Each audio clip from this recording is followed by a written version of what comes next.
Moving to eFlow Designer, I want to show you the user menu of the user interface in eFlow and how do we use the special codes of the user during the process while designing the process.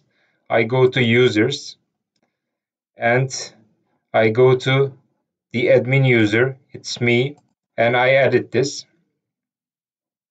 You see name, surname, system language, username, email address, and I choose for this user to whom this user reports. This user reports to channel manager, users, system groups, license, knowledge, and here we have special codes.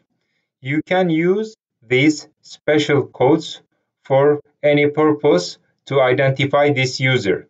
For example, for this process, at special code 1, I wrote the remaining unpaid leave days of this user. There are 20 days for this user that he can use for unpaid leave, and this user can use 14 paid leave days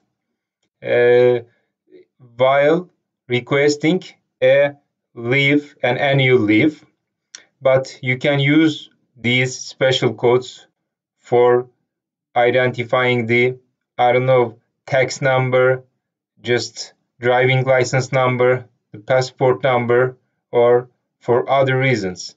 For this process, I will use these special codes just to get the annual leave days remaining for this user.